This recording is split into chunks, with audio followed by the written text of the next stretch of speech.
Morning, morning, good morning, cheers, all that good stuff. Hope everybody's doing all right.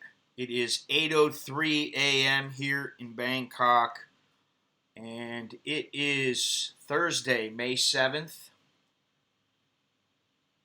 Hello, welcome everybody, welcome new and old subscribers. Citizens around the world, they want freedom, they want safety, they want a strong economy, which equates a better life. Um, And what my question is can we really have it all, especially in this day and age? Because uh, I think that this pandemic has shown just how divided the United States is, and also how divided the world is. I mean, yeah, we can say, okay, we certain countries are helping each other, but we see it all the bickering that's going on, and the fact that we could be at war really we could be at war at any time, or we could just keep going the way that we are. But it seems more likely that eventually we're headed towards some kind of a conflict. I don't know how large, but I do believe that most people want the opportunity to make good lives for themselves, and this wanting to have a good life, wanting to have it all, wanting to have freedom, security, and and and a good life for their children and a good future. This is it. The United States highlights this to me. Just looking from the outside, even being an American, looking from the outside, it highlights how you have people in the streets protesting against this lockdown that's going on, or this stay at home, however you want to put it. And then you have other countries where they're working together and they don't really mind. And then you have places like China where they're locking down people under the threat of being shot, and people are disappearing. Even the scientists who are, of course, they're going to silence the people who are trying to stand out against them, and that's going on in China right now, where they're just people are disappearing. You got people that are not able to speak because, first of all, maybe they have families, and if they do, their families are at risk. They want to speak the truth, but they can't. So there's always going to be supporters and detractors. And as long as the political parties, at least in the United States, as long as they refuse to cooperate, progress is going to be much slower than it needs to be. And for all the bluster that I hear, not only from Trump, but also I watched the press conference with Kayleigh McEnany. And, I understand they're out there to put on a brave face and to try to answer the questions without making the government sound bad, but it just comes off as a total. Most of the time, the questions that are asked are gotcha questions. The answers that are given are nothing answers, or are just they're full of bluster. Oh, they're doing a fantastic job. I hear that all the time, and it's so just. Why don't you just speak from the heart? Don't worry about all the formalities. If you let out a shit or those son of a bitches once in a while, I think the world will be a better place. I mean, just speak the truth and stop being so rigid. And I'm not just saying that Kayleigh McEnany is that way, but I think that when leaders speak this way, they speak very measured, and so they're very, very careful to not trip over themselves. And sometimes I think people are so unforgiving that if Trump says something like, well, maybe you can find a way to inject some of that stuff in there and disinfect the body. Immediately, that means he wants to shoot. He wants people to shoot themselves up with Lysol. People are not that stupid. They're that stupid to put that out there. But then you have to have the company come out and say, "Oh no, that's not what he meant." It's like you can't take things too literally. I know it's a fine line, but the pandemics and lockdowns, Well, just like 9/11, the pandemic has illustrated the fine line between freedom and safety and the fragility of the world's economy and the overall uh, dependence on China.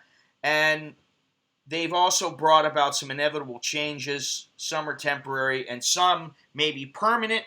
And in this day and age, my question is it even possible?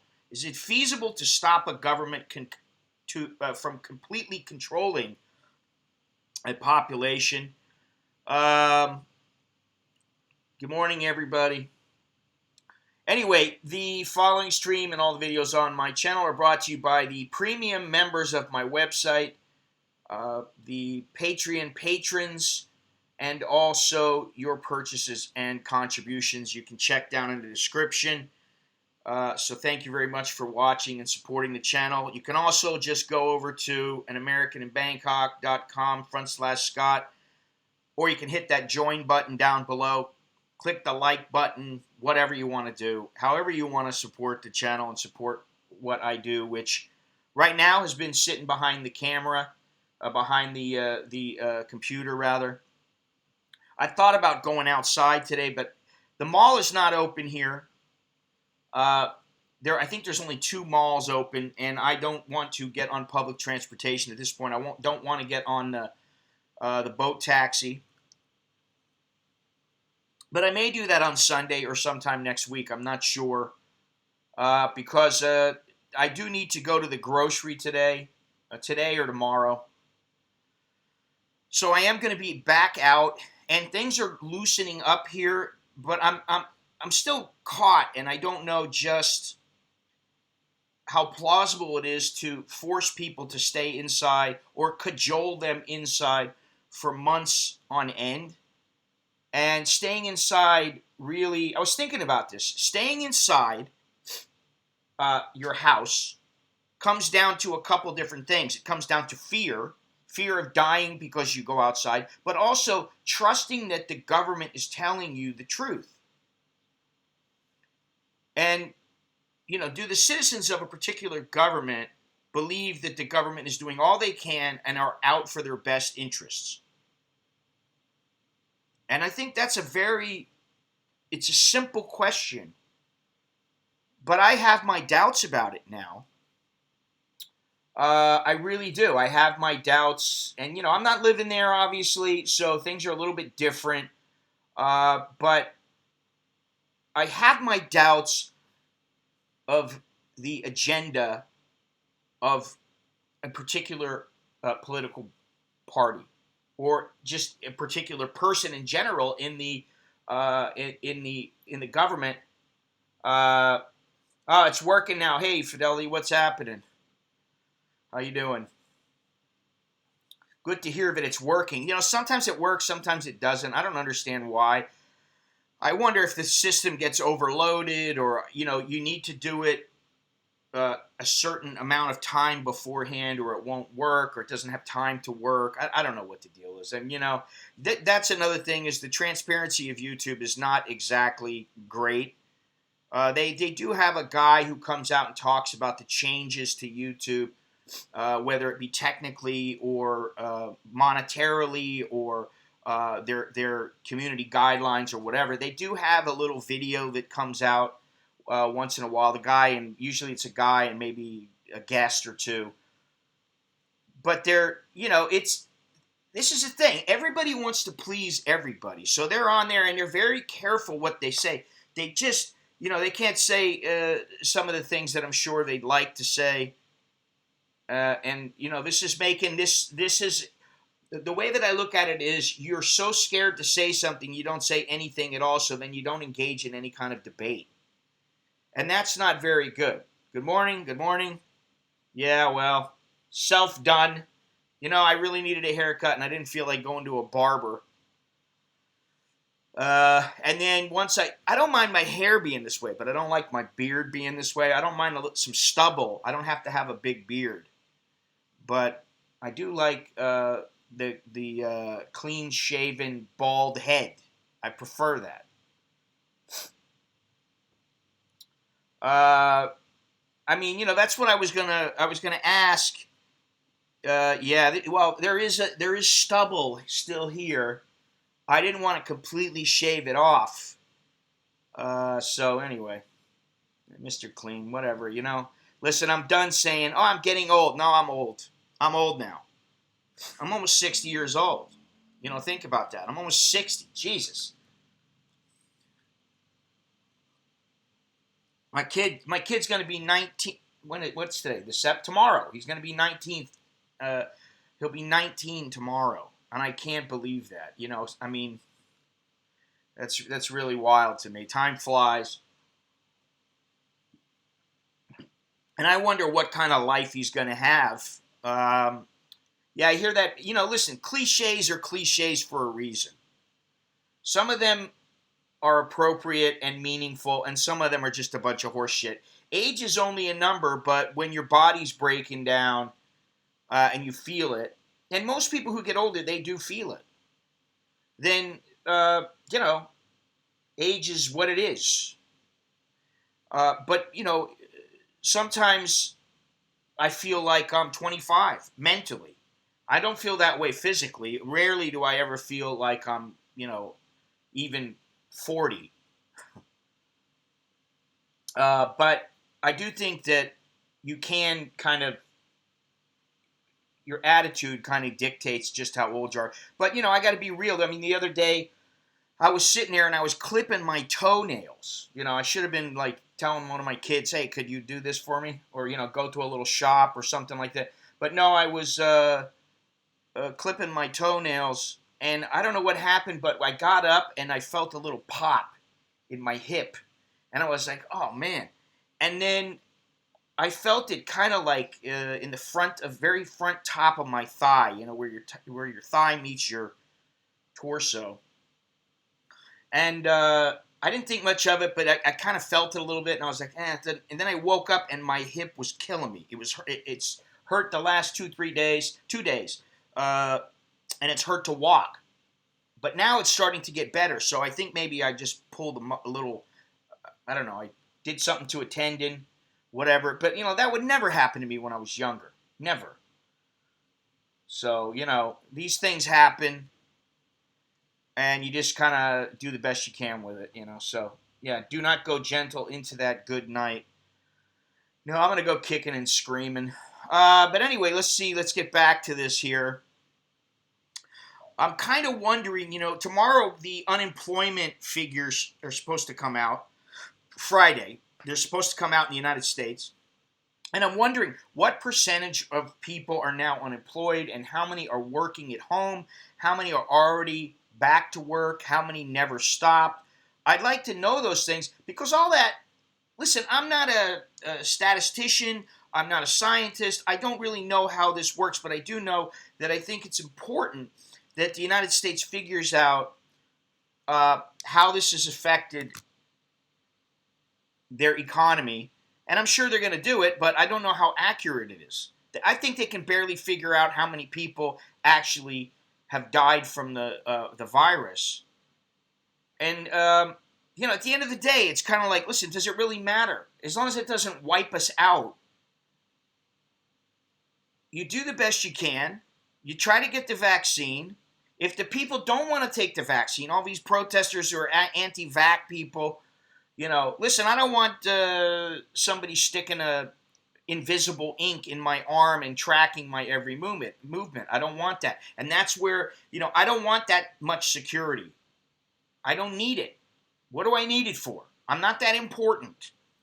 And I'm, you know, it's like the Bob Seger song, I feel like a number. That's all I am. I'm a little ant in the colony. And I've always said that. You know, China locked down, and they continue to lock down their citizens. And I've heard several people say, oh, well, that's the best way to do it, just to lock down everybody and they just can't come out, and then the virus goes away. No, it doesn't really go away. I don't think it really does. I think the people die off, and then if the virus is out again and you start going out again, it's going to come back. But I don't think that ethically, you know, China, and morally and ideologically, I hate saying that word, I don't think that the way that they have dealt with the virus is the best way. And Taiwan has done a very, very good job controlling the spread, but they also have they're also using surveillance, and this is where I'm a little bit confused, or rather conflicted. I'm conflicted because I don't really know. It's great that we're safe, but how much safer are we than we were during the pandemic of 1917, 1918, the Spanish flu? How much safer are we? Okay, medically, I believe our technology and our medicine is at a higher level, and I think we're better off because of it. But when it comes to the government and controlling the masses, I don't know that we're better off. I think if you consider better being control, I think we're better off. If you consider the control to be worse, which I don't particularly like it. I don't like that idea of the eyes in the sky and some drone barking at people to get back inside and these kind of things. The world is headed that way. Total tracking, cashless monetary system. I will be long gone before it happens. I wouldn't count on that. And I think that people are going to go kicking and screaming. I think that while there is an argument for a cashless society, I don't think that anybody has the right to know your every movement. I don't want anybody to know my every movement. It's not that I'm doing anything wrong. I don't like the idea of it. Think about something. If you're at work, okay, what do you prefer? To be at work and you do a good job. You're sitting there in your cubicle, you're doing a good job, you're doing your work, no problem. You prefer this, or do you prefer your boss standing over your back and you've got a keyboard tracker, keyboard logger on your computer, and everybody is watching your every movement? Now, I wish Bruce was in the chat, because I believe that's how the company he works for, that's how they operate, and they're in Thailand. But what do you do? When do you do a better job? When you have somebody looking over your shoulder, checking your every movement? Or do you do better when you're on your own? I personally don't want someone looking over my shoulder. If I got a job to do and I really need to do the job, I'll get it done. I don't need Big Brother telling me to keep working or to keep doing something. And I certainly don't need Big Brother telling me that I can't drink. And I'm not a drinker. I haven't had a drink of anything in probably 6 weeks. I had a beer or two, when this first started happening. And I haven't had anything to drink since then. Now, that's not because the alcohol wasn't available. It's just because I haven't given a shit.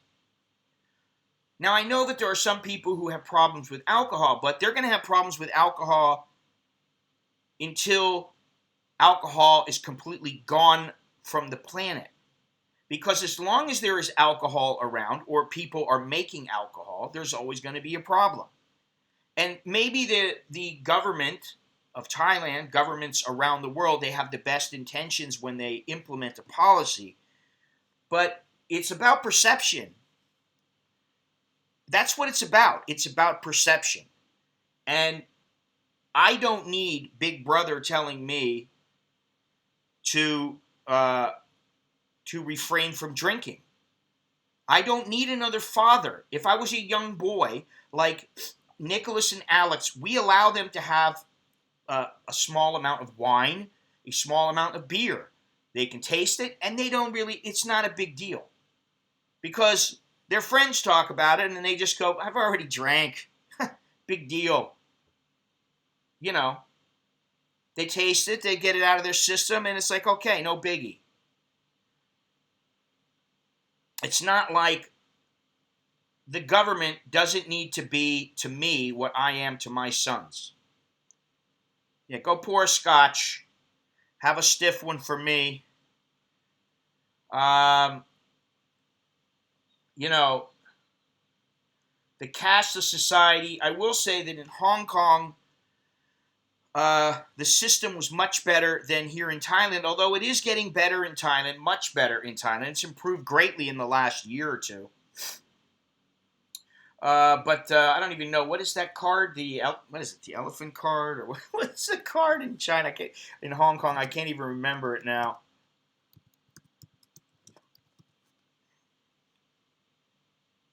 Octopus card, the elephant card, the octopus card. I still have the card in case I go back. I can't go back right now, but they are still protesting over there more and more now. But good morning, Gennaro. The octopus card is very, very convenient. Most places take it. Once in a while, once in a great while, people ask you for cash only, say they don't take the octopus card, but it's usually a smaller place. But even the smaller vendors have it set up. A lot of the smaller vendors have it set up. It's just usually little rinky-dink places, or places that they just don't want to take the card. They want the cash. And I didn't really mind it, but then I'm not going to be there forever. And, I think about it and I go, is it that bad? It could be. Doesn't Thailand have a cricket card? Cricket card? No, it has a rabbit card. It has a rabbit card, and that rabbit card is a little bit of a pain in the ass to use. They also have the, what's that one for the Bangkok Bank? I don't even remember because I don't want to use it because I got enough freaking cards, man. I mean, listen, I don't want to show the cards, but I've got, this is, let's see here. Let me see how many are bank cards. 1, 2, 3, 4, 5, 6, and then I have some more over here. If I had as much money as I have bank cards, I'd be rich.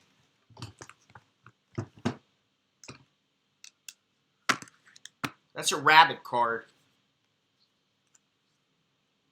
which I still have Longhorn's old rabbit card. I don't know if it's still, I would assume it still works fine. I have my own here, and I also have, you see, here's the problem. I have the rabbit card, and I also have the MRT card. Now, why can't they get together and make it possible to use one card? And then I'm not going to show the cards because obviously I don't want people seeing the number. But you see, this is the stack that I have right here.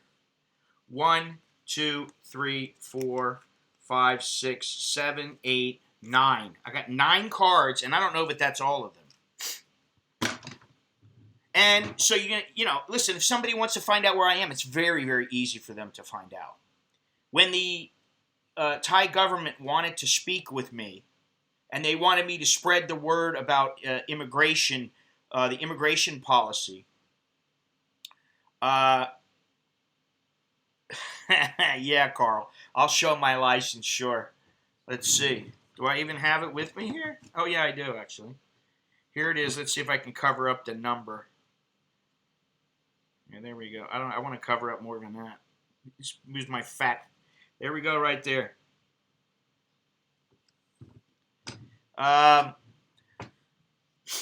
You don't need a bank book for every bank card. You don't have to have that. You can do a what do you call it? You can do a bank book without a card, and you can do a card without a bank book, and you don't have to use the bank book. In fact, usually every couple of months I go in with my bank books, and I go and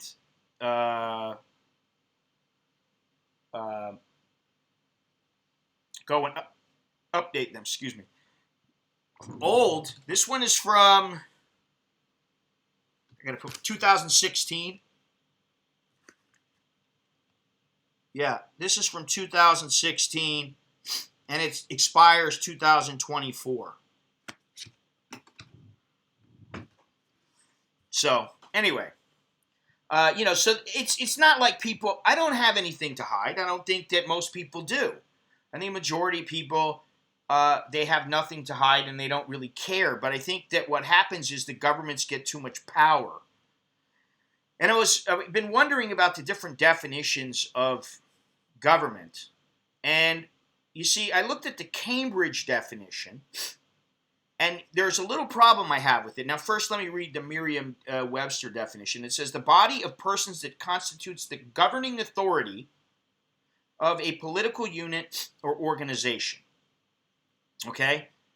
Now, before I go into that other definition, though, in the Gettysburg Address, Abraham Lincoln said, he resolved that the dead shall not have died in vain, that this nation, under God, shall have a new birth of freedom, and that the government of the people, by the people, for the people, shall not perish from the earth. Okay? So, to me, the government is for the people, by the people, right? It is a government of the people. It is not a government for the government. It's not a government to control. And I have a little problem with this definition from the Cambridge dictionary. It says the offices, departments, and groups of people that control a country, state, city, or other political unit. And they have another definition that says government is also a particular system of managing. That's a little bit better. Managing a country, state, city, etc. That's a better definition, in my opinion, than when it has a word control in it. I don't particularly like that. Now, maybe that's just the anti-authority portion of me speaking out. But I don't know. Let's see here. You will soon need a new real ID if you want to fly domestically and don't have a passport. What real ID? Isn't a Florida ID a real ID? And since I have a passport, I don't really mind. And I think everybody should actually get a passport, even if they're not going to use it, because it is it can be a backup form of ID. And also, then you don't have to. I always see these people in movies, and they're like, "I don't have a passport. I don't know if I'm going to get it in time for my flight. I've got to leave." And to me, it's that's just foolish. There is a new special driver's license or state ID card. Where is that? In Florida or around the United States? Or where? I was rejected upon credit card application because I don't have a credit card. So you applied for a credit card, but you don't have a credit card, so they wouldn't give you one. I mean, that's kind of like, you don't have enough credit history or something. If you don't currently have one, you need a new ID. All over the U.S. Good morning, Niall. What's happening? If you don't have one, you need a new ID. Well, so then, the new driver's license has a gold circle star that proves you are a U.S. citizen. So what about all the illegal immigrants coming in who get driver's licenses, then they don't have a star on their driver's license. What happens? They get picked up, or how does that work? It's a conundrum. It is a conundrum. Well, if they don't get the star, why are they giving it to them then? So that they can run them in? Or, I don't understand that. I mean, again, I do believe there's a place for immigrants.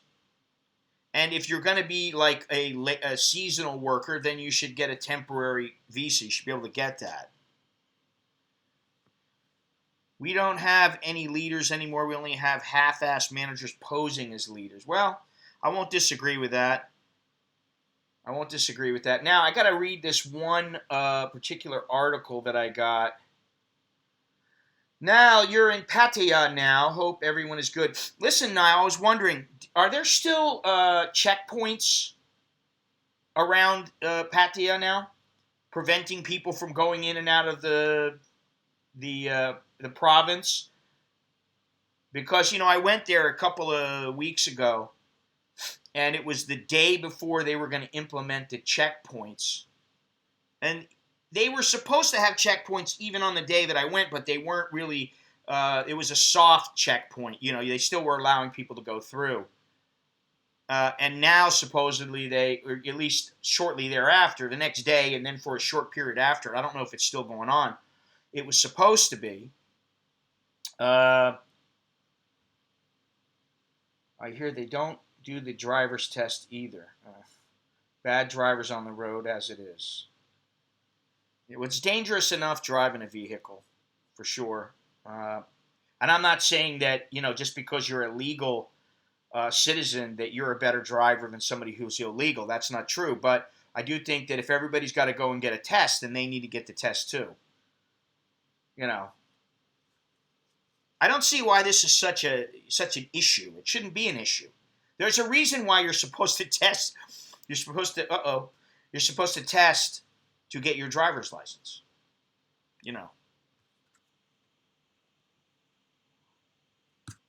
All right, now let me read this. I think that without the real ID, you will need a passport in addition to state-issued ID, even to fly domestically. It's federal law, but all states not yet in compliance. Are they calling it a real ID? Is that what they're calling it?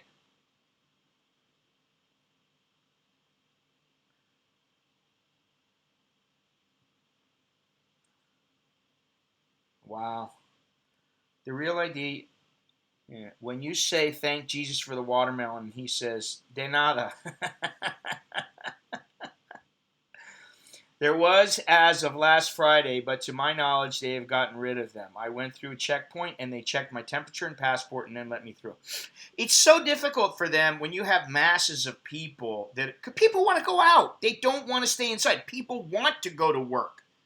And I saw something the other day, and it said, where's it at? If I can find it here. Give people work, not money. The same with the, give a guy a way to, give a fisherman, don't give him a fish, give him, the way to fish. And, give him a rod and reel or whatever. Something, to paraphrase the whole thing. Did you do the driver's test here in Thailand? No, I didn't. And that's one reason I don't drive. But I did have a driver's license when I first came over here. And then it was, that was no problem. But that's what they call it at the DMV, a real ID. Wow, I didn't even know about that. It shows you how out of the loop I am. That is my understanding. It was the Real ID Act that mandated what needs to be an ID for flying and entering federal buildings. Wow. Well, fortunately, I have a passport. Beyond Trinity, good morning. What's happening? New driver's license, Real ID is a federal mandate after 9/11. After 9/11? It standardizes how one obtains their license with one set of rules, federal, and not 50 separate state rules. I know several people who are pissed that their jobs are back open because they made more in their unemployment payments. Well, this is the other thing. What are you going to do? You're going to expect the government to just pay your way the whole time? I mean, listen, I haven't got a $1,200 check, and I am eligible for it. Now, it may come. I don't know. And if it does, fantastic. If it doesn't, oh well. That's the way it goes. I mean, I'd love to have it, of course. But, listen, if I'm somebody there and I'm collecting unemployment, I don't necessarily think it's a good thing to give them more money on unemployment than, if you're working. I know several people who are, okay. I did the test here. It's a fucking joke. Well, listen, my wife and Alex both have their driver's licenses. So, Real ID is a federally accredited ID card / driver's license supplied by states. Some states conform, others don't. This is the other problem. It's divisiveness. Now, let me go on here.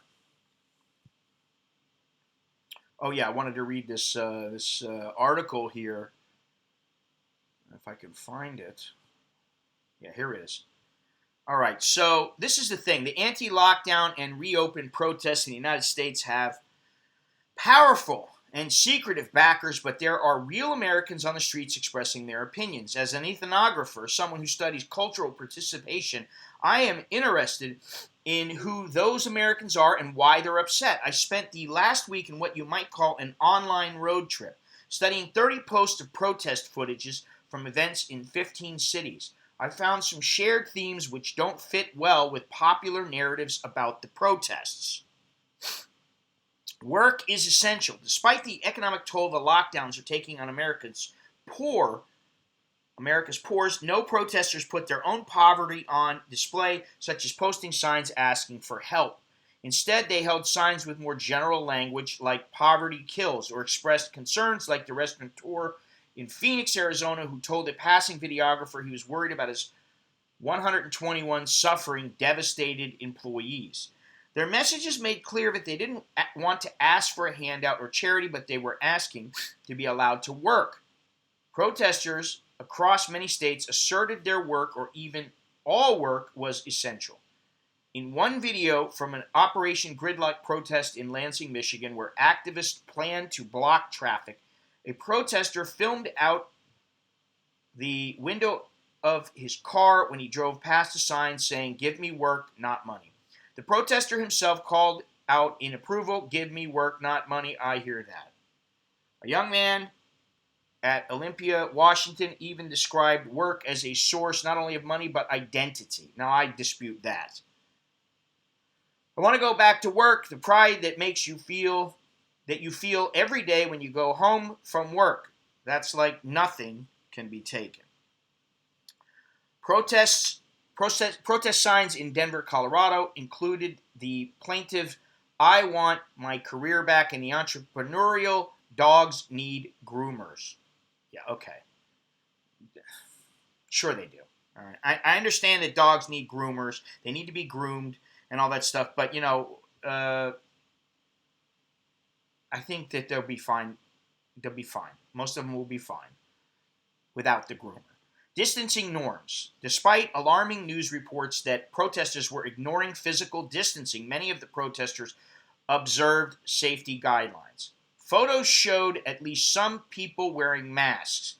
A TikTok video. Why would anybody use TikTok from the United States right now? Seriously, if you're in the United States, don't use TikTok. If you're in Europe, don't use TikTok. What the fuck? Seriously. Take a look at TikTok. Take a look at it on a website. It's like using, WeChat. A TikTok video recruiting participants for Michigan's Operation Gridlock encouraged protesters to be safe. Drone footage shows that most participants at the state capitol stayed in their cars away from other people. Protester signs didn't really downplay the threat of the virus, but rather compared it with potential harm from the lockdown. Okay, I got it.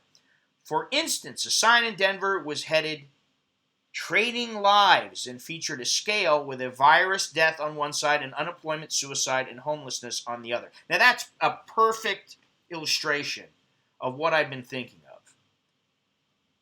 When does it balance out? Where is the tipping point?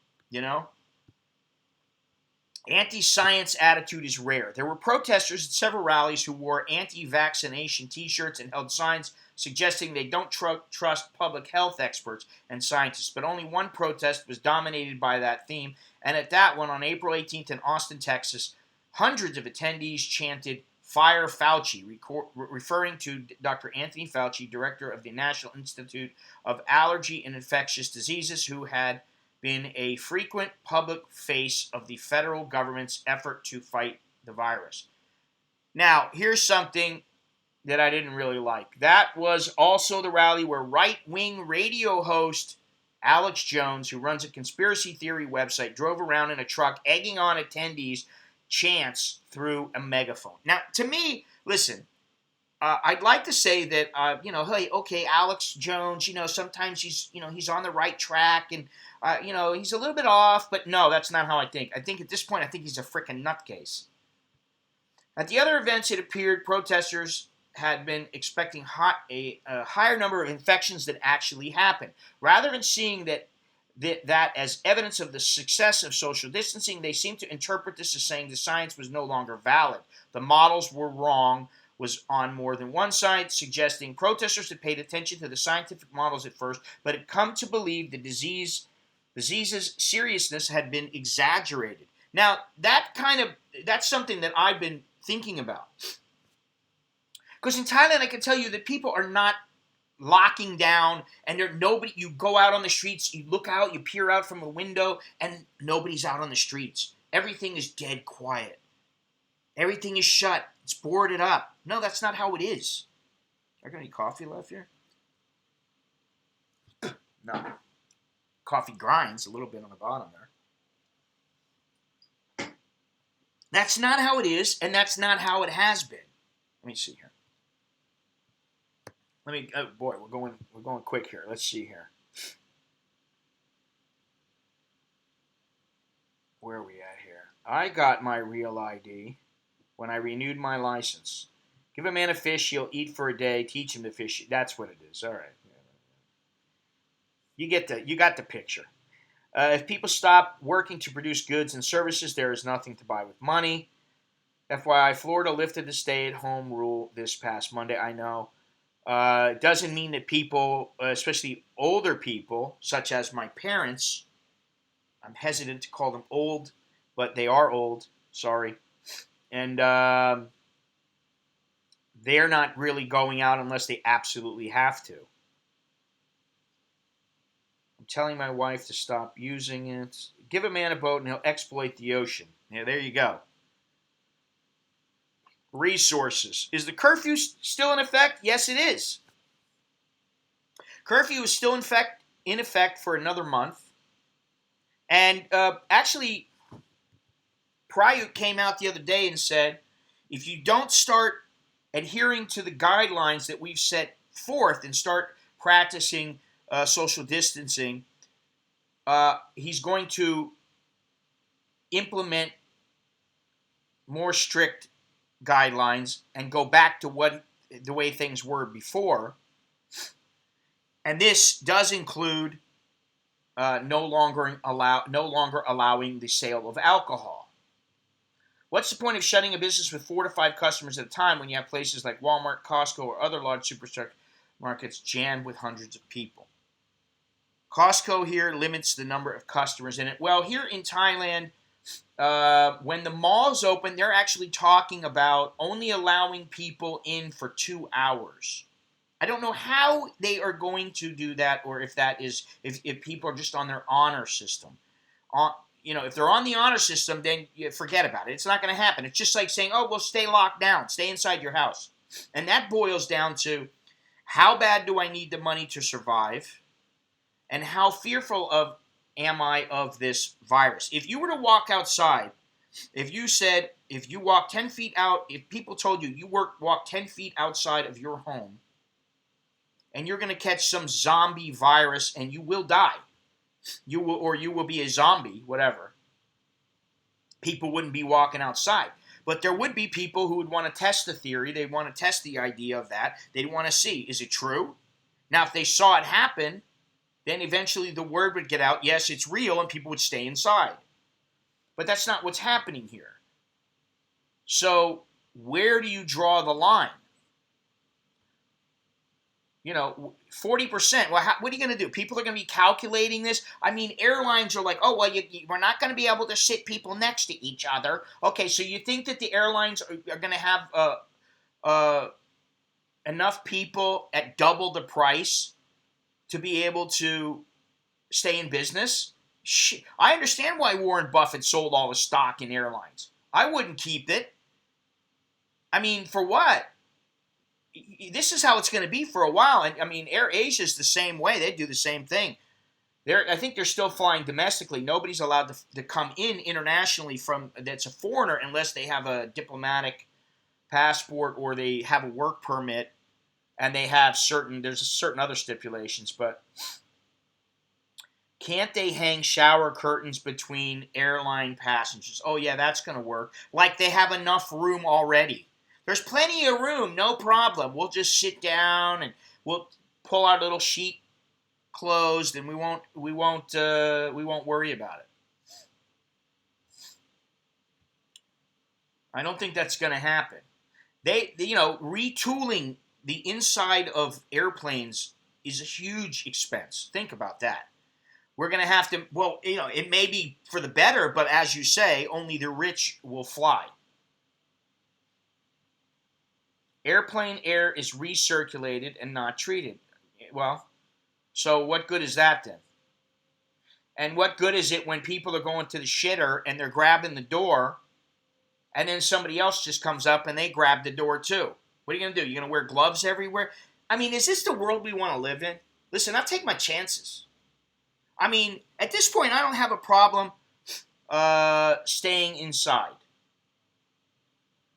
I don't have a problem staying inside because, quite frankly, I don't want to go out and deal with the chaos. But there are times that I do want to go outside. Listen, I really wanted to go outside today and I was thinking to myself, maybe I can go down to Chinatown. But, Chinatown would mean that I'd have to start the stream a little bit later because nothing is going on at 8 o'clock in the morning or really even 9 o'clock. What is that? And, I don't want to, I know I'm going to have to, what is that?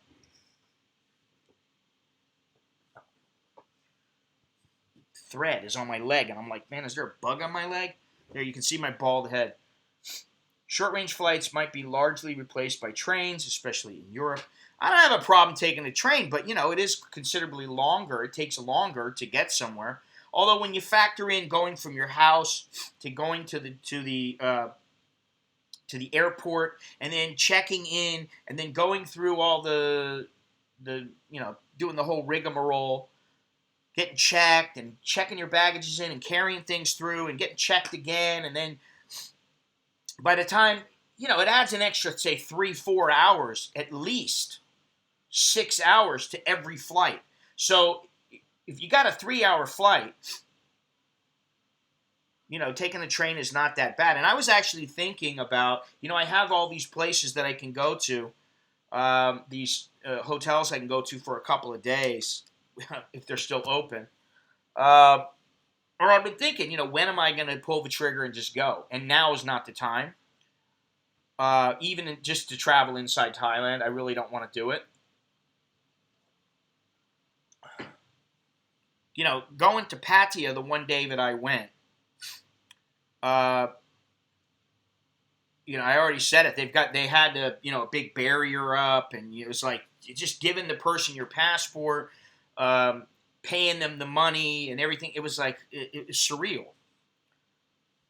And then you go into the mall now. You go to the grocery. They got plexiglass between you, and it's just like I don't care. I'll pay for the food to be delivered. They have it, and it costs 60 baht, or it's free sometimes. So what's the big deal? But if I want to go somewhere, like if I want to take a train and go, say, to South Thailand, I can do it. Now, I'm not sure if the cost would be negligible because it's fairly inexpensive to travel by train. But, how safe would it be? And do I really want to do that? Then what if I want to go to Indonesia? Because I've been thinking for a while that one of the places I want to go to is Bali. I want to go back. And just be there for a couple of weeks, if not longer. Hopefully if I can swing it, I'd like to do that. But, going there, unless I fly, is a bit of a hassle. I took the train a couple times from Brussels to Paris, quite fast and comfortable. Yeah, I've taken the train in Europe a couple of times, and it was very nice. And I've taken the train throughout Asia many, many times. Very easy. Not always what I'd call the most beautiful train and, the most comfortable settings, but for the most part, they're perfectly acceptable. When you get into Malaysia, Singapore, man, the trains are great, I mean, in Thailand, they're not bad. They're just older, but they're not bad at all. They're fine. Longhorn, it's not just installing HEPA filters, but how air circulates. Air needs to be removed where people sit to minimize it circulating. Okay. Airlines will need to be modified for the air recirculation systems, and federal government will probably foot the bill. This is, this is huge. Really, it's huge. Even the trains with the hole in the floor for pooping. Well, I don't poop on the train. I've never had to poop on a train. As bad as my stomach has got occasionally, I've been able to hold it. I don't care. I'll fly soon after it's allowed, international, whether or it's full or not, or if the air is foul or not. Yeah, I was going to ask you, when do you plan on coming back here, Longhorns? But I figure, you'll be here as soon as you can. Um, Passengers need to be tested for the virus before they board an aircraft. Results are now within 10 minutes, I think. In Thailand, they don't have a high-speed trains yet. That would be nice. They will in the next couple of years. I really like the train in Thailand. Went to Chiang Mai, Nong Khai, Hat Yai. Nice to take the overnight train to go to sleep and wake up at your destination. Well, that's any train you can do that with. But it is nice, and the scenery is generally very nice. I mean, I've taken trains all over. I've also done the Hat Yai thing. I've done the Prajuap, doodad there, gone that way. I've gone to Nong Khai. I've gone to Chiang Mai. I've gone to, where was that other place that I went? Kanchanaburi. Very, very nice. I went all the way over to, I forget the name of the place. I took the Bangkok to Singapore train, and I actually wanted to see how cheap I could do it. It wasn't necessarily about I don't have the money at the time. I had the money, but I was like, listen, I'm going to take this trip. I want to see. Can I? I see all these younger kids. They're going like, I went to this place and that place, and it cost me $4 a day, including travel. And I was like, can I do it? So I took third class all the way. And it was cheap. I don't remember how much it was, but it was very cheap. And it was perfectly fine. Now, the boat and the ferry to Indonesia, they've had some instances where the ferries have sunk and there's a lot of people there. But generally, if you pay and you go first class, you're fine. And that's I was thinking about doing the same thing, Carl. I may do that. There are a couple places that I want to go in Indonesia. There's places all over I want to go to. But Indonesia is a doable trip. Did my ass really hurt? No, my ass didn't really hurt. Although when I was in Malaysia at the border, I had to use the facilities. And they were all full of water. There was water all over the floor, and I'm trying to do things precisely. I'm trying to take a dump with precision and not get my clothes wet and those kind of things, and get my backpack all wet and not have my backpack stolen and all. It was a bit of a hassle, but as far as my ass hurting from the seats, nah. In fact, they were most of the time I was able to just like in Malaysian train, it was super comfortable, and it was very, very cold. The air conditioning was very cold. I think the best thing that they can do is just check your temperature. If they check your temperature, that's fine. And I know that there's the asymptomatic and all this kind of stuff, but eventually we're going to have to build up some immunity to it. And if we can't, then we're doomed. Not to be negative, but if we can't build up an immunity to this virus and we can't come up with a vaccine, we're all doomed. We're all going to die. Sky is falling. Will the new norm be airplanes on tarmacs longer in the future so they hopefully disinfect them? Right now, they just pick up litter and lightly clean. I believe so. At least AirAsia says that they're going to disinfect their plane, do a full disinfection. I don't know what that entails. Don't know how many people willing to have a Q-tip jammed up their sinus to get a sample. Well, I'm not really willing to have just some flight, some airline person stick a Q-tip up my nose for any reason. I plan on flying the moment the borders open. When is your prediction or educated case for month flights will reopen to from Thailand? Well, I did say May 15th. I thought the place would start opening up, and they're starting to open up. As far as the flights, international flights, I'm thinking, what were they saying? June 15th is when the malls. I'm thinking maybe July 1st, maybe August 1st. I'd say no later than August 1st. Even if we have a vaccine, how long will it take to vaccinate, say, 1 billion people? Yeah. And then what about all the people who are anti-vax people? So then what? You're going to force them to take the shot? And, guess what? If they don't take the shot and they get the illness, then they're going to be killing each other off. So I guess, maybe that's not such a bad thing. But there's something to be said for previous vaccinations. I'm just not on board with all this conspiracy shit. Because if you think about something, do countries like the United States, for instance, where people value their freedoms, whatever freedoms they have, does the United States just say, do they normally say, hey, listen, you can't fly and you can't go outside? No, they don't. They only are doing this because it's a pandemic and it's an emergency.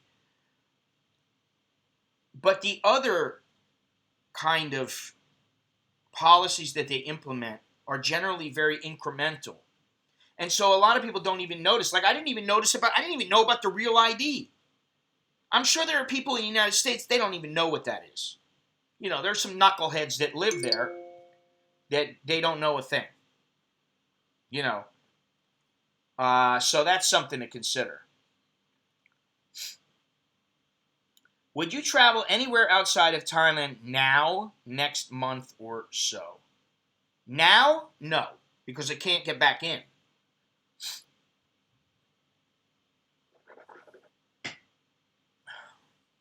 So I wouldn't fly out of the country. I would travel within Thailand, not now, but in, say, another month and a half, I could see it happening. As far as internationally goes, like I said before, I want to see people going out. I want to see them going out and the number of people wearing masks dwindling. And I want to see if people start dropping.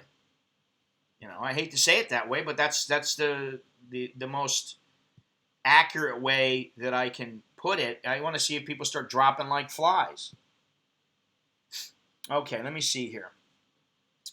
Even when protesters acknowledged the threat of the virus, few of them were calling for medical experts to provide the solution. I saw none of the demonstrators calling for more widespread testing, for instance. Well, I'm not sure how relevant that is. When they did express concerns, protest signs coupled it with a desire to fight the contagion. In Boise, Idaho, one sign read, "Freedom over fear."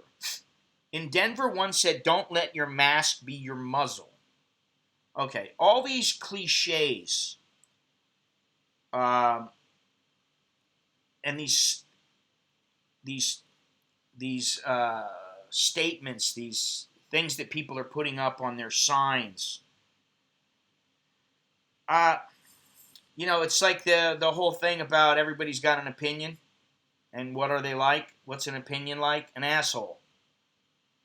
I mean, we should feel very grateful in the United States and the other countries who have a lot of freedom. We should feel very grateful that people are allowed to go out and put those signs up, because there are countries like China, Iran, North Korea, where you run the risk of being shot, mowed down, hung, or whatever, just disappearing, thrown into a river.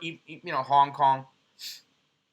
However, the protesters wanted to fight the virus in ways that were more familiar to them and perhaps more empowering. In Harrisburg, Pennsylvania, a giant green truck had "Jesus is my vaccine" scrawled on its side. Now, I can't get into that. I'm sorry. Jesus isn't going to do anything for you. Jesus is not going to kill the virus. That's not how it works. Some protesters demanded governments allowing people to make their own decisions and even displayed the pro-choice slogan, "My body is my choice. My body, my choice." Others showed up with guns. One man in Frankfort, Kentucky blew a shofar, a Jewish religious instrument made from a ram's horn blown at the start of a battle.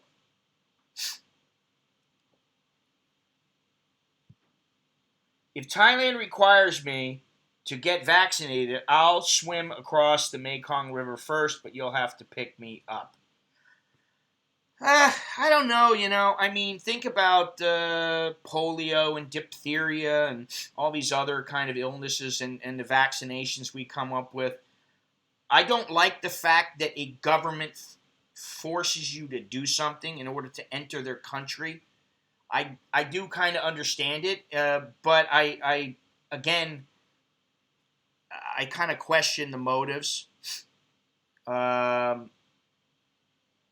know, I don't know what the answer is. That's the thing. I'm like just as confused as everybody else. I mean, I've done a fair amount of research on this, and I know far more about Hong Kong and far more about this freaking COVID than I really ever wanted to know.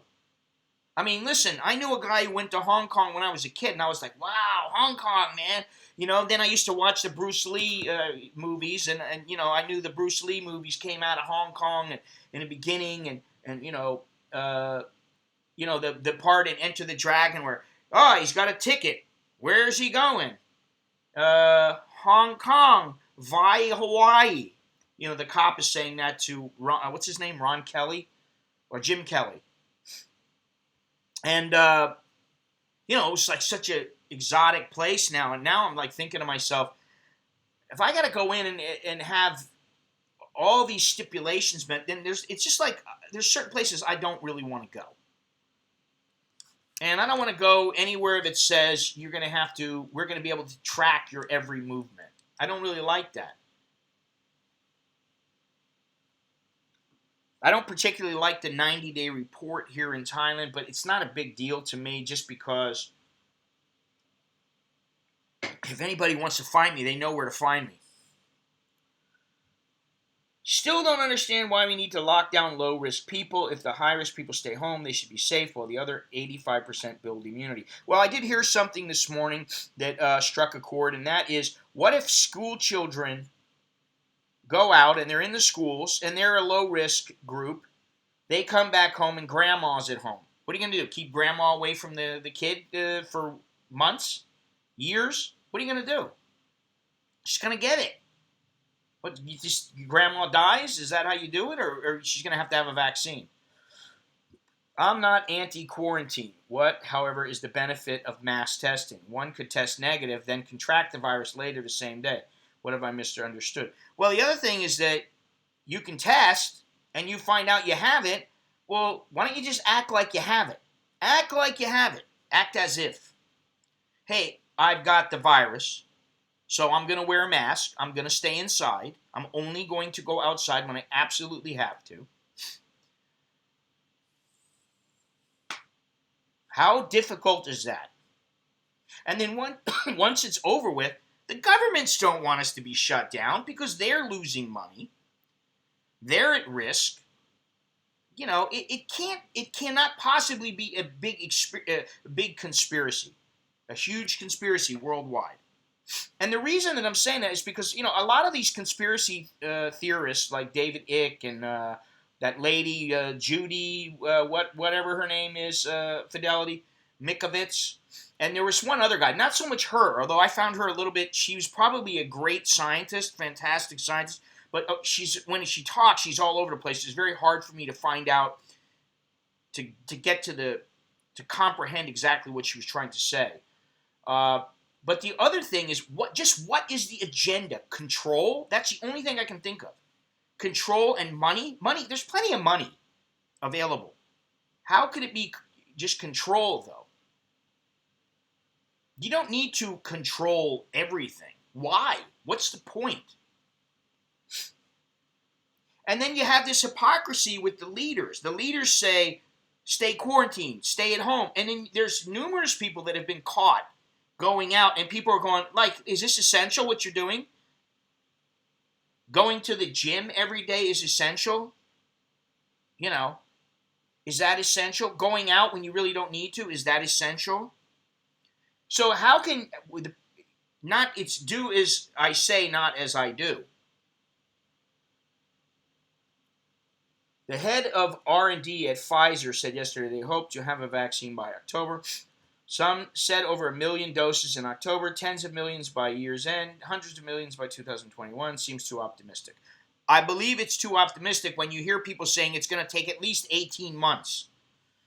Massachusetts law now requires everyone wear masks when in public transit, stores, etc. Failure to do so can result in a $300 fine. I believe I saw that, and I also believe that they said the $300 fine can be, it needs to be at least $300, but it can be higher. So it can be as much as, say, $1,000, and I believe some people were fined for $1,000, which is freaking ridiculous. I don't want a chip implanted, but I need my phone. What makes me want to go off the grid? Anyone know where the grid is? I've been saying that I want to go off the grid for so long, and there's part of me that goes, "Do you really? Do you really have to want to? Do you want to worry about having some illness and then always going back and forth to the hospital and spending 2 hours going there and 2 hours getting back, or 3 hours going there, 3 hours getting back? And what if you have a heart attack? Then what are you going to do? You're going to call in the chopper? I mean, so there is part of that as you get older. That's why older people who are out in the wilderness tend to move back to the cities when they get older, because they know that if they want to stay alive, they're going to need to be near a hospital. Thing to remember is that there still is not enough about COVID-19. Scientists keep discovering new strains. Well, I will agree, there's still not enough known about COVID-19. I don't believe in conspiracy theories because no government on earth is competent to pull off a conspiracy. Well, I think a single government could pull off a conspiracy. I don't think that the global community could band together and come up with some conspiracy where all of the governments that get along decide to do something on the hush. I mean, let's face it, most people can't keep a secret. Most people can't keep their mouths shut, and that goes for Congress as well. So what kind of government is going to be able to pull that off? I just don't see it happening. I think I had the virus in February, but I can't confirm because I wasn't tested. That's the thing. You're tested, so now what? You're tested. If you get tested, now what? What's going to happen? Just because you tested doesn't mean you're going to get sick. Just because you tested and you test positive doesn't mean you're going to get sick. And just because you don't test and you get sick doesn't necessarily mean you have the virus. And if you have the virus and you get better, what does it matter? I think the antibody thing is a little bit more in line with what we need. I get the idea about kids and grandma, but there are millions of American households with no high-risk people. Yeah, I agree with that. I agree. Now, what was I going to look at here? Let's see. This press secretary, Kayleigh McEnany, was asked, should school-age children come back into the family when someone vulnerable is living in the house? And she just said, extra precautions should be taken. Now, what I'd like to know is, how is that going to happen? You're going to force grandma to sit there with a mask on all the time? The kid's going to wear the mask all the time? Good luck with that. And, when I was speaking of the hypocritical policymakers, think about this. Neil Ferguson? I mean, what about the governors that they've done this, they've been caught out? What about Chris Cuomo? I can't stand the guy. I can't stand him. He's a jack-off. Afraid of the jack-off. All right, also, now, what about this woman in Texas? I'm sure Mr. Longhorns knows about this. Where the Texas Attorney General has sent a letter urging a Dallas judge to free a woman he sent to jail a day earlier because she refused to apologize for keeping her hair salon open in violation of Governor Greg Abbott's order aimed at slowing down the spread of the virus. They're going to start this automatically. I'm going to get pissed off. Don't start that video automatically. They did, bastards. Soon after, Abbott said he agreed with his attorney general on the matter. Later Wednesday, Lieutenant Governor Dan Patrick vowed to pay her fines, $500 for each day the salon was open, and volunteered to go under house arrest under the condition she'd be free. Why would you fine the lady? I mean, really, it's ridiculous. To me, it's ridiculous. Okay, stay shut down, but she's trying to feed her family. What are you going to do? You're not feeding her family, so what's she supposed to do? Sit there and starve? The governor just ordered her release. Yeah. A big problem with vaccines is if they don't pull it out of the refrigerator, it has preservatives in it. I don't like being injected with preservatives. Also, I don't like the adjuvants that are added. Even if it acts like SARS, most people only had detectable antibodies for 2 years after recovering. It wasn't the governor's order, it was a local judge that made the order. I'm referring to the order that was broken, yes. I'm not anti-vax, but if they come out with a vaccine, I won't be getting it. Well, I'll be waiting to see what happens, to be honest. I'm not opposed to getting a vaccine. Listen, I know a thing about, before getting into it too much, I know a thing or two about medicine and the medical community and all that kind of stuff. Most people they're not out to vaccinate you to hurt you. They're trying to do the best they can. And sometimes you got to take a risk. And I'll take the risk with the preservatives or whatever. Listen, if it means me staying alive, I will. Because what happens if this comes back in another 5 years, 10 years? Or something else like this happens in 10 or 15 years, and I'm, in my 70s or 80s. And I'm the one at higher risk. I'm already at a high risk, at, a fairly high risk.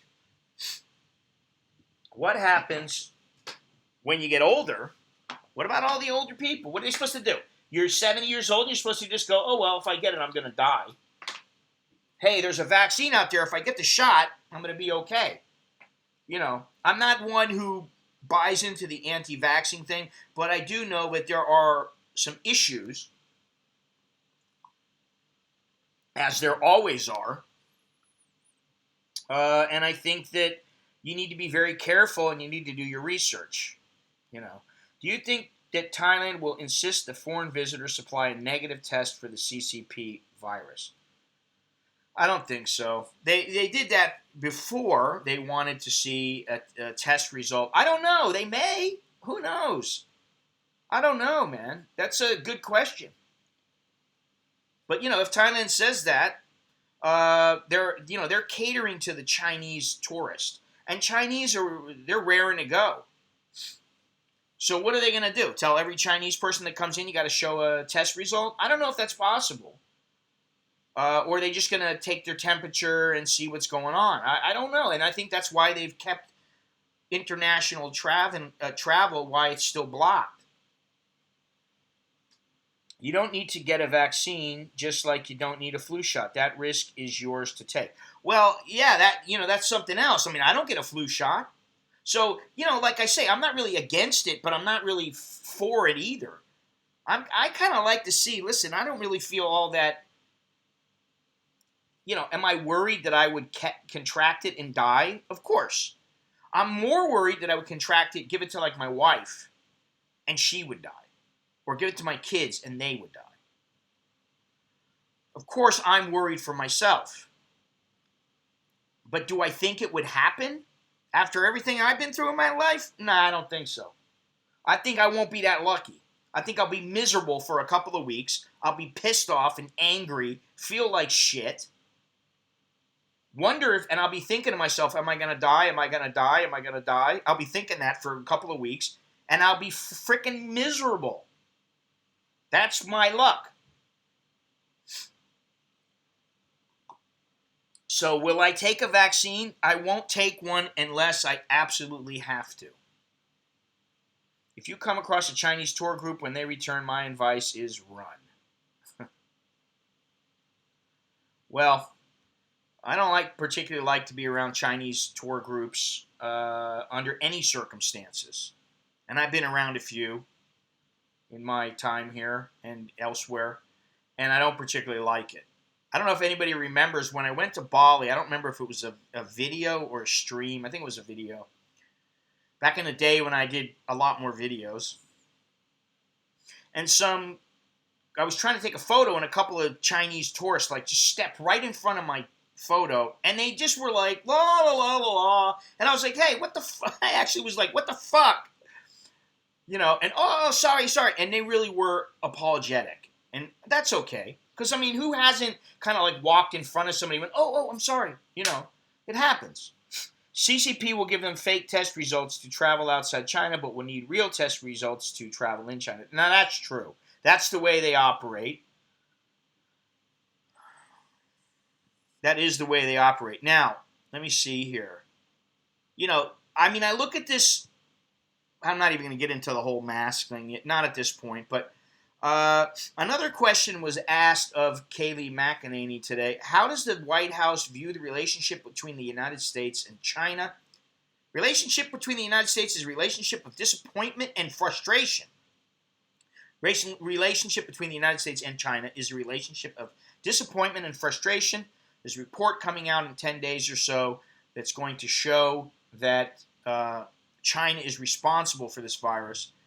And my question is, if they really have nothing to hide, then why are they so opposed to scientists coming in and studying the area where this supposedly happened? They're just so opposed to it. They're vehemently opposed to it. And it's one thing is that, Trump has been pushing that maybe this came from the Wuhan lab and all that kind of stuff. But I was just reading that intelligence shared among Five Eyes nations indicates it is highly unlikely that the coronavirus outbreak was spread as a result of an accident in a laboratory, but rather originated in a Chinese market, according to two Western officials who cited an intelligence assessment that appears to contradict claims by President Donald Trump and Secretary of State Mike Pompeo. We think it's highly unlikely it was an accident. It is highly likely it was naturally occurring and that the human infection was from natural human and animal interaction. The countries in the Five Eyes intelligence sharing coalition are coalescing around this assessment, the official said, and a second official from a Five Eyes country concurred with it. The U.S. has yet to make a formal assessment public. The Chinese government, had the media. Wait a minute, let me restart here. I'm getting a little ahead of myself here.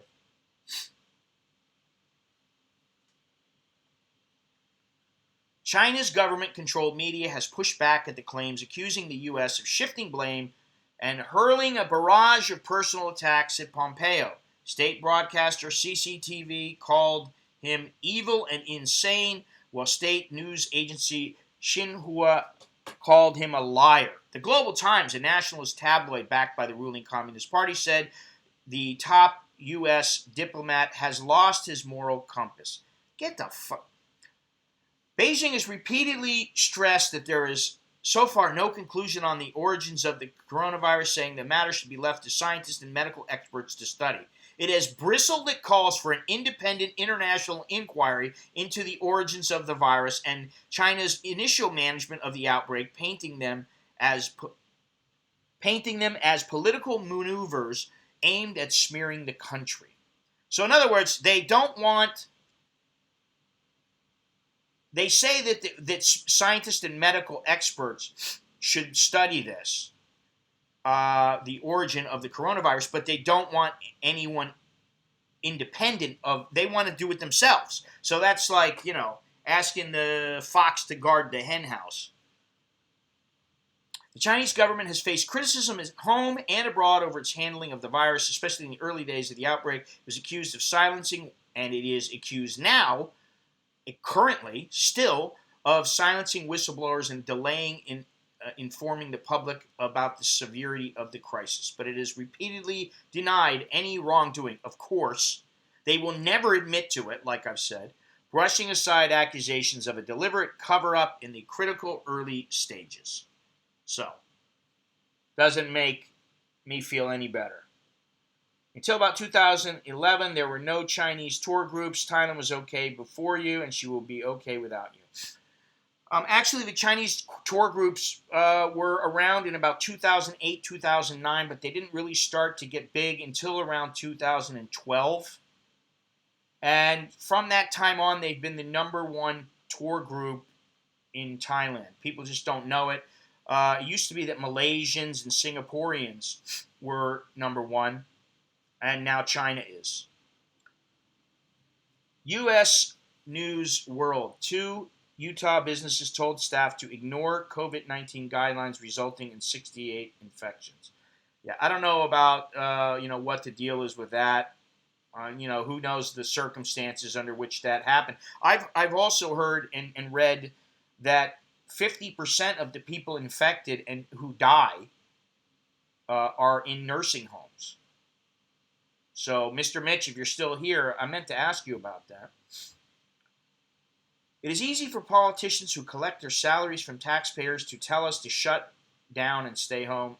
This is all bullshit. Thank you very much, Mighty Whitey. You are the first and actually the only contributor of the day, and that means you have good luck all day if you believe in this Thai superstition. I don't participate in illness. Wes Watson, get busy living or get busy dying. Well, that's easy to say, and in some circumstances, I believe it's easy to pull off. But if it was the Ebola virus and you're standing next to a bunch of people who had it, I don't think most people would feel too good about standing next to them. They'd be like, I don't want to be around this illness. You still want to live, but you're going to live away from those people. It's like a leper colony that, There's never been a vaccine for any coronavirus, only a combination of drugs to suppress the common cold flu. Right now, Thailand requires a C19 test and 100,000 medical insurance for C29. I'm not sure, to be honest, because they're not talking about that anymore. I don't believe here's the deal. They were allowing foreigners to come into the country, and they had to have that. Now they're not allowing foreigners to come into the country. You're not allowed to come into the country unless you come under political, diplomatic reasons, or you have a work permit, and those people are coming in sporadically because there's just not that many people that are coming in and out of the country that have work permits that need to go out of the country and come back and forth. There's not a whole lot of people that are doing that. When SARS/other viruses happened in CCP, how was Thailand? Fine. Only remember hearing about it and wasn't actually paying attention, really. Yeah, it was fine as far as I remember. Don't see why we need a vaccine anyway. Reliable treatment to stop people from becoming severely ill is enough. And, well, what's the treatment? And we haven't come up with a treatment for the cold or for SARS or any of these other things. And they're talking about this. They're talking about hydrochloroquine. They're talking about this remdesivir. Well, yeah, it's great. Oh, wonderful. Yeah, okay, listen. You just show me the results. I'm just one of these people, and I tell my kids this all the time. I don't want to know about everything, all the backstory, unless I absolutely need to know about it. I don't want to know about the backstory. What's the deal? Yes or no?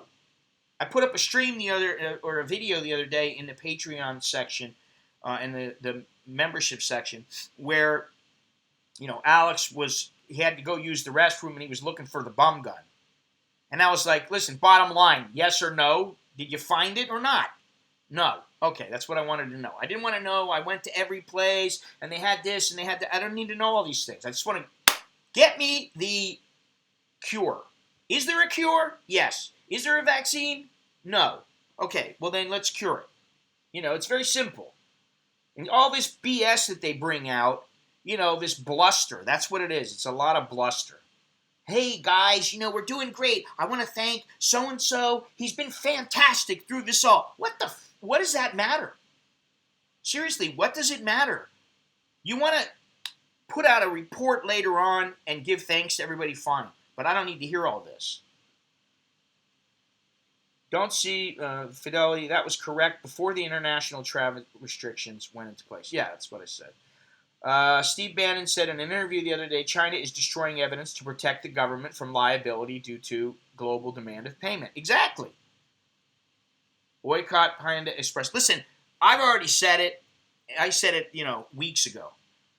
Stop buying China. Stop buying Chinese. Listen, you want to buy Chinese food at home? Okay, I'm not bashing Chinese people. I'm bashing the Chinese government. I'm bashing Chinese business that takes place in China because most of it has some form of government ownership attached to it. More power to you. Boycott all crap foods. Well, you know what, Fidelity, you're right. Listen, I got to admit, sitting at home, I don't know where Jono is, if he's listening or whatever, but both of us were like, I gained 5 kilos, and I'm like, son of a bitch, how did I do this, And it's because I'm not as active, and I'm not eating I haven't eaten quite as well, because originally I was like, hey, you got to watch what you eat, because, you don't know if we're going to have enough food, and all this other kind of stuff. And, now in the last couple of days, I've lost like 3 kilos, because I've just kind of cut back, and I've been a little more active, and I've been watching what I'm eating. So, yes, I think that's very important to boycott all crap foods. The only reason you should be eating crap foods is if it's absolutely a life or death situation. I'm hesitant to even eat pasta now, and pasta is a treat, or white bread or anything like that. I mean, Looks like the only international travel Aussies will be able to do is to New Zealand in the near future. Utah County Health Department won't release 2 business names citing privacy concerns. They used contact tracing to determine where the infections came from. Yeah, I don't get this whole contact tracing, and I don't particularly like it, whether I'm ill or not. So if I'm in the hospital, I get out, they got my address. They're going to follow up. They're going to see, you would think. But, I think, I hate to sound simplistic and blasé about this, but it's a big world. We're not going to be able to control everything. It's not going to happen. People want to know why. I've said this before. Why ask why? They want to control the outcome of things. Everybody wants to know, when is it going to end? What can I do? How can I deal with this? And the short answer is can be given in 3 words. I don't know. If people in the government went up and said, we're doing the best we can, but I don't know when it's going to be over, I think we'd be a lot better off. But, you got people out there that take things so literally, and they're so serious about everything. And I understand this is a serious matter. But the bottom line is, I don't know. You don't know. We don't know. None of us know. Is it gonna be okay? Are we gonna be okay once summer hits? Listen, I got a video from I think it was from Longhorns about the Khlong Toei market and how bad it was, and are Thailand's wet markets also a breeding ground for this kind of a virus? And I will say this: that Khlong Toei market in itself is it's a bit filthy. But I will say that at the end of every morning, they do an extensive cleaning. I don't know that happened. Oh, wow. Thanks a lot, Mighty Whitey. Appreciate that. All right. They do an extensive cleaning at the end of the morning. I mean, really, really hardcore cleaning. They got garbage trucks coming through. They got people sweeping everything up. They got people spraying the blood and everything around. And they do not have,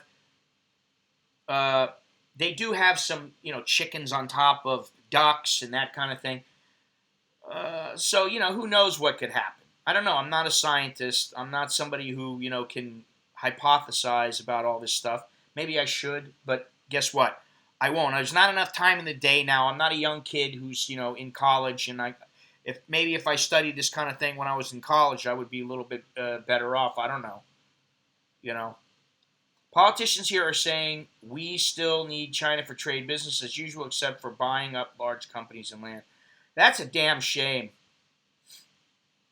That's a damn shame, truly. If Australia is saying that, I mean, listen, most Australians know that China, I don't want to say China owns Australia, because that's a bit extreme, but they do own a lot. More than they should, and they control more than they should. And, this is, I guess, what it comes down to. Do you control your own country? Our immune system is built on interaction with viruses, not on living in a lockdown bubble. Well, the other thing is that, you know that there's bacteria in your stomach, and there's good bacteria that helps kill the bad bacteria. So, it's the same thing goes with your immune system. If you have a little baby, that baby builds up. As it grows older, it builds a stronger immune system. And I think that if you look at Sweden again, now I want to look at the live update here. Here's one thing that I have a problem with, okay? I look at the United States, and I look at their numbers, and almost daily, the number of deaths are between 2,000 and 2,500. Now, one thing to look at is the serious and critical cases. So let's look at that today. It's 15,808. Let's remember that. And on Sunday, we're going to see how many serious and critical cases there are. Because if that number drops dramatically and there are very few serious and critical cases, but yet the number of deaths is about the same, then you know that there are less people apt to die from it. And if you look at, say, Thailand, who had one new case yesterday, and they had one death, okay, they have 61 serious or critical cases. And that's it. They have 173 active cases. So, I don't know what to say, because I look at it and I go, well, maybe it is paying off. Maybe this is something that the way that they're doing it and dealing with this is the right way. Then again, I'm like, maybe they're not reporting the numbers correctly. Maybe they can't possibly do that. Maybe the other countries are recording everything as a coronavirus illness if they believe that the people who die had one of the symptoms or more of the symptoms. And it may not have had anything to do with the coronavirus. Let's just deem it a coronavirus illness. And then maybe some of the countries are going, hey, listen, if we start having more deaths, we can get more money from the United States or from whoever. We can get financial assistance, and we'll need that. We can use that. So what is the truth? Dave, thank you very much, man. Thanks a lot. Appreciate that. Dave is here, as opposed to Dave's not here. The other day, Nicholas was sleeping, and Nicholas has been on this. We call him Mr. 1 o'clock now, because he wakes up at 1 o'clock every day. And I don't know how long how late he goes to sleep. I don't know what time it is, because I don't go and check. But he says 12 o'clock, so he's sleeping 12, 13 hours a day. And so the other day, I took the Cheech and Chong. I'm bringing this up because, Dave's not here. Nah, this is Dave, man. But anyway, I went in there and I played Sister Mary Oliphant, where she screams, shut up. Class, and then she says, shut up. And I played that next to Nicholas about 4 times, and it took him 4 or 5 times before he actually woke up. Where do the animal and animal products that don't sell go for the night? I think they stay right there. I think they cover them up. Or they go in a truck and they take them back to wherever. But I think some of them, they actually, they stay there. But, if they have like little, they sell all kinds of things like frogs and, you name it, man. Bugs and eel. According to the World Health Organization, trustworthy, Keyword trustworthy. Over the past month, the current critical cases have gone from 5% to 2%, probably much lower in reality. Well, I can believe that. And I can believe that as we progress, as time goes by, this may end up being something that the death rate is somewhere around what you get with the flu. I don't know. This is the thing. Do we really know?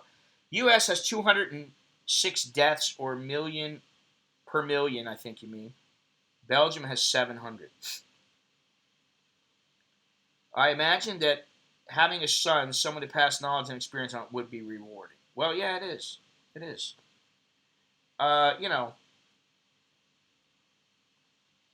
know what else to say. It is rewarding. It's rewarding seeing them grow. And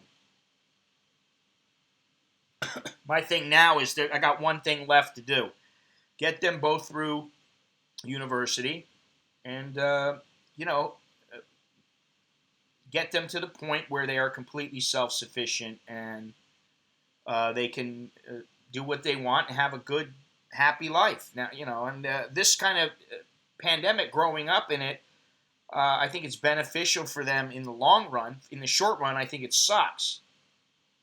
I think it sucks for everybody. And I said this in the beginning, that I read in an article, and it was a fairly believable source. I don't remember the name of it or whatever, but it was a believable source. In my head, I thought, oh, well, this is credible. That this kind of a pandemic will take off 5 to 10 years of people's lives just because of the stress of the pandemic. I mean, if I believe that, I'm going to be dead any day. So if I am, see ya. But hopefully I won't be. Hopefully I'll be around for a little while longer. Yeah, so where am I at here? We're at hour and 40 minutes. Where are we at here? Oh, yeah. Well, we got the protest in Chile. Let me see if do I have that one open? Let's see here. Oh, I wanted to say something before I get into this Chile thing. Because this is a U.S. citizen, this is happening, and one of the subscribers, Tom, who visits the chat quite often, he's in the chat every so often, he sent me this message just before I went online. He sent me through messages through the South China Morning Post. U.S. family tells of travel nightmare. China bans their exit and father imprisoned without charge. Sound familiar?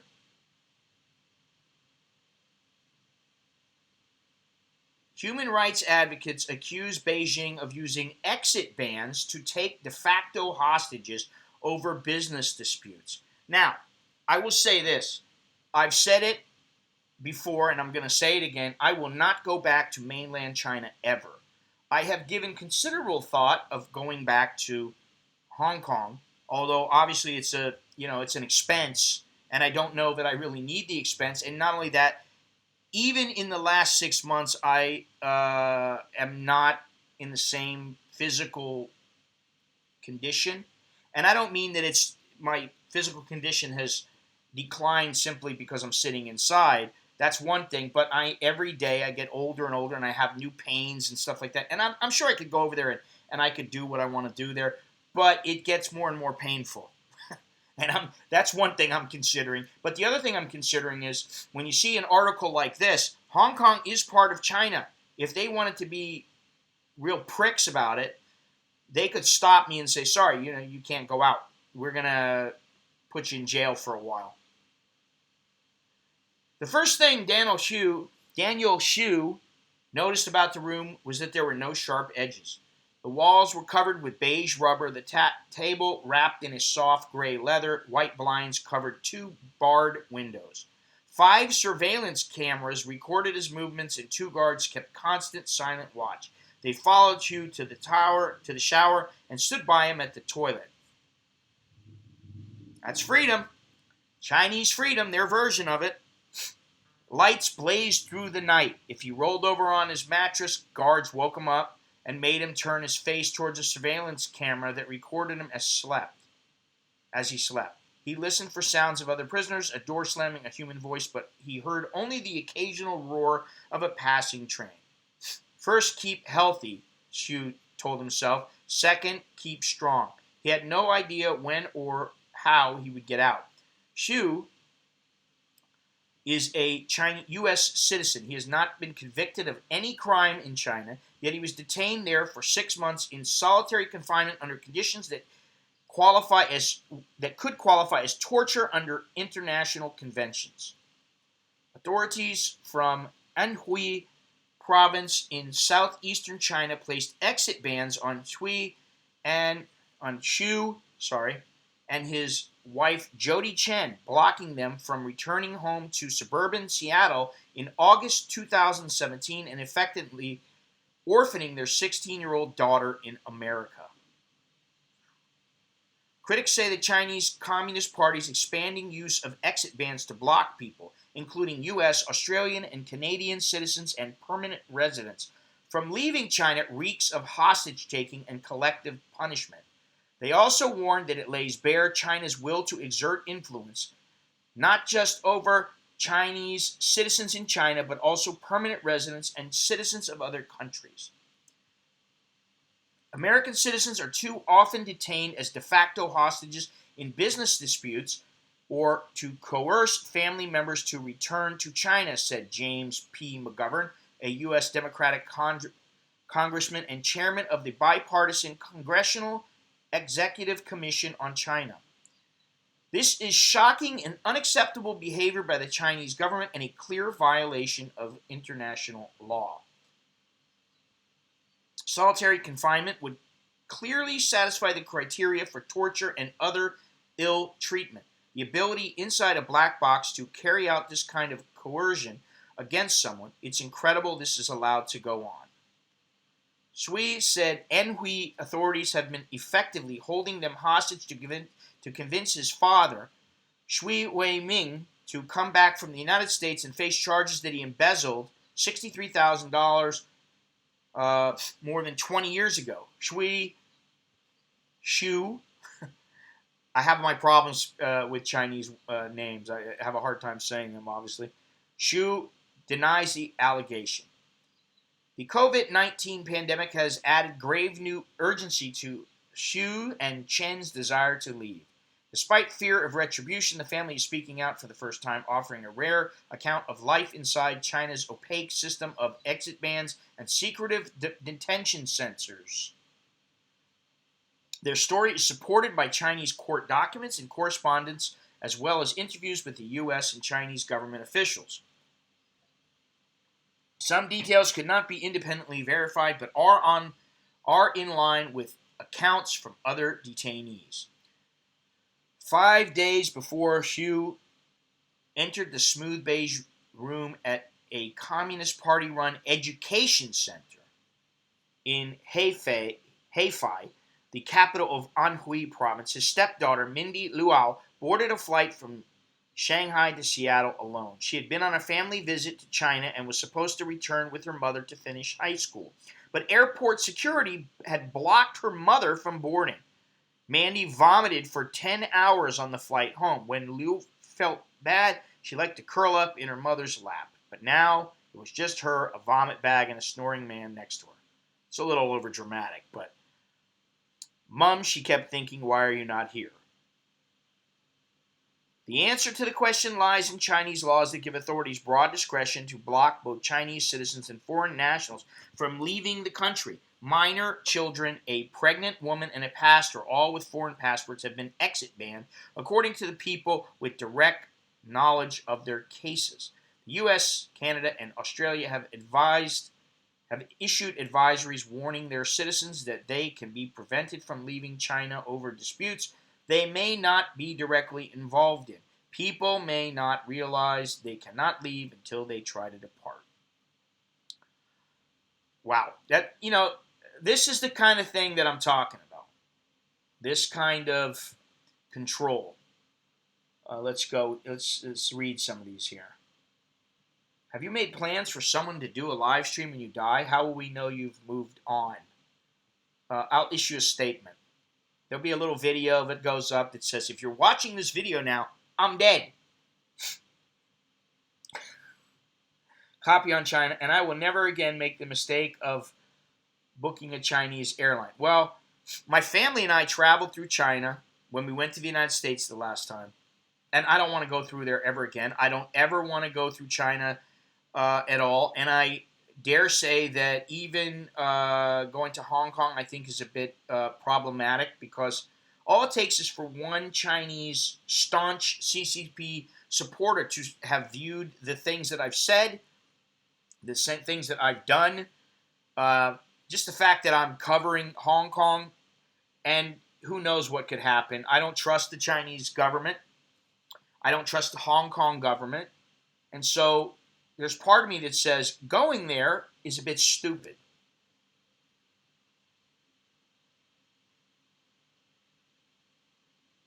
I always try to avoid the Chinese purchases. The point is, most people recover from the virus, and lots have no symptoms. Isolate the sick, take care of the vulnerable. Yes. The lockdown won't work because people need their immune system to fight the virus. Well, you know, you got a point there, and that's one of the criticisms of this lockdown. You know, how are people going to get immune if they can't go out? How do Chinese hold elections? With both hands. An American in Bangkok in Syria, Congo, is better than an American in Bangkok anywhere in China. Listen, I don't know about Syria. I'm not too thrilled about the Middle East. No offense, but I'm not. I'd much rather start venturing through Africa, and hopefully I'll be able to do so.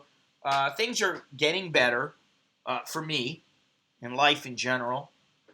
You know, not that it was bad before, but things are getting a little bit better.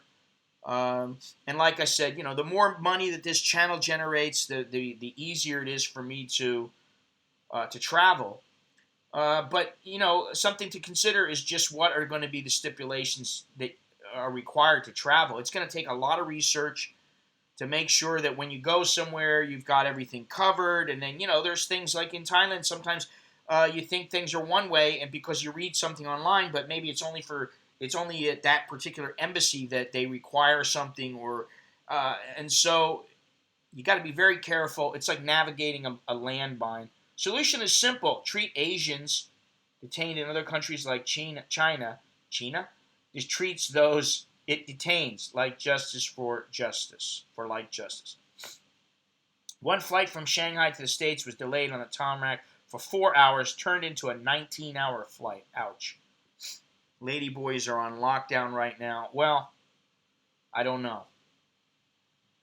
I don't know, and I really don't care. People, let's not,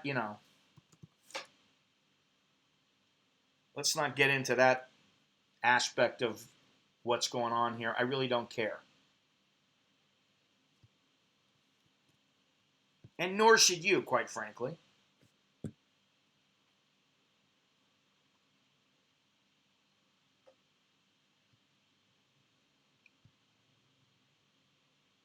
Let's see.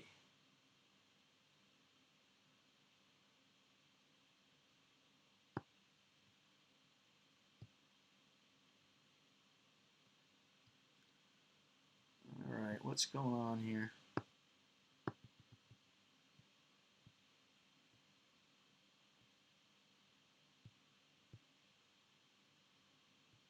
Anyway, I think we've kind of covered the gamut of,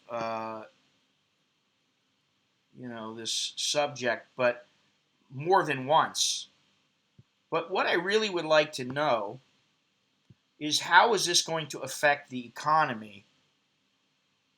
Because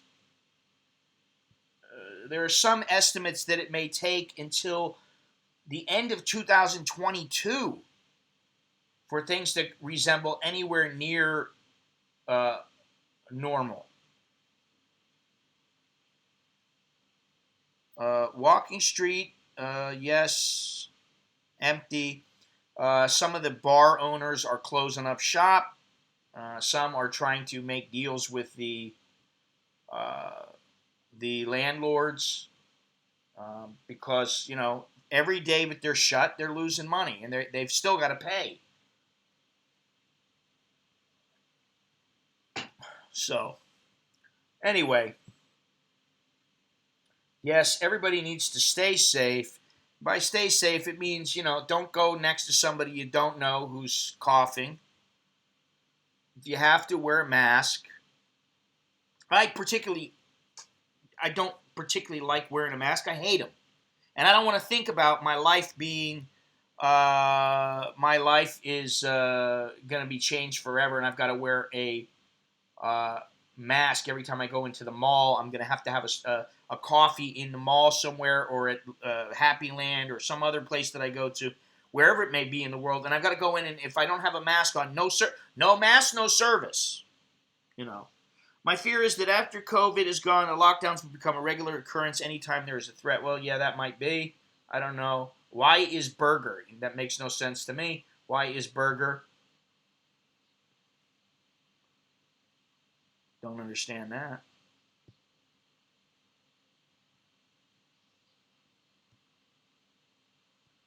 Why is anything? Why ask why? Right? I mean, It's Mother's Day here on Sunday. Lots of people are saying this stuff. The rules are going to visit. Stuff the rules. They're going to visit their mums. Yeah, I remember, when I used to live down in Huntington Beach, and I'd go Huntington, Newport, Seal Beach. I'd go down there, and uh, there would always be signs: no shirt, no shoes, no service. And I always wore like flip flops. At least I wore flip flops, sandals. I didn't always have a shirt on if I was walking around at the beach, but then I always had a shirt, so I'd put the shirt on. It was no problem. But the whole add the mask into that equation kind of sucks. I can understand I don't want to smell somebody's stinky armpits. Put the shirt over it so at least it covers it a little bit.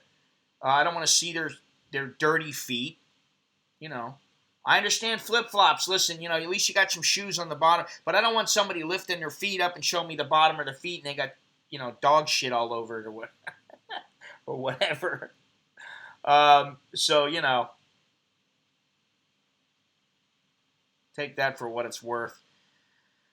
Let's see. Anything else here?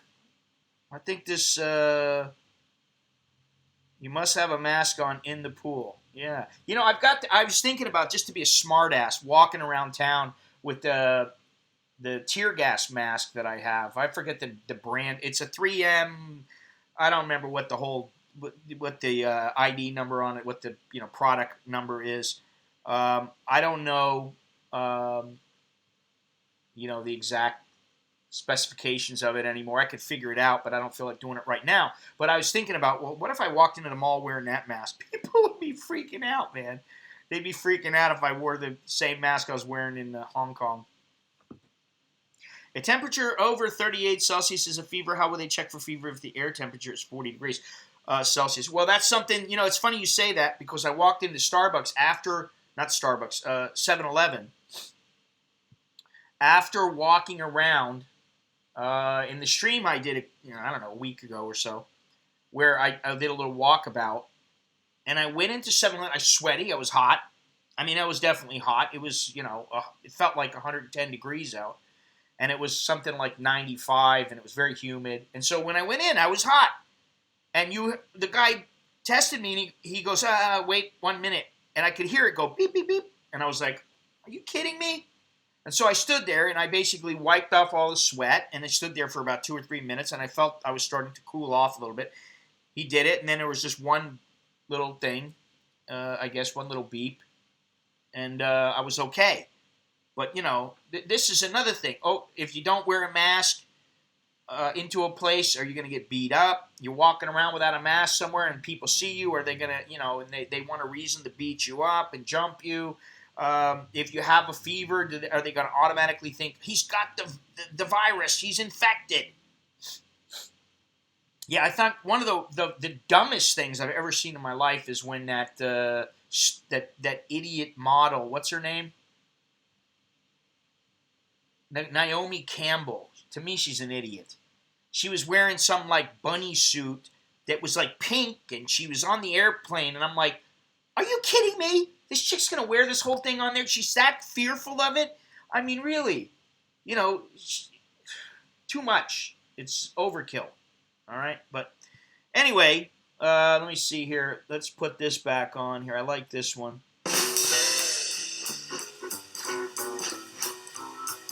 Actually, I put that on for Jono. Do you give a shit? Because I don't. You don't need to talk about ladyboys anymore, okay? So, see ya. You're gone, buddy. I don't want to hear it.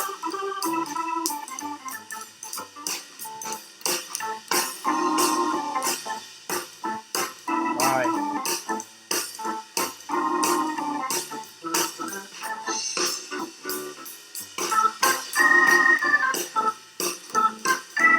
Jono, if you're listening, this is a little funky. Not really rock, but, you know. Anyway, the stream has run its course. It's time to say goodbye. If you've yet to subscribe, please do so. Would appreciate that. Don't forget to subscribe. Make sure to click on the bell also to have any chance of getting notified. Who knows with YouTube? But I think you have a better chance when you click on the bell. Don't forget to click like. Please click like. That's important. Share the video, the stream, if you so desire, wherever you can. And leave a comment if you want.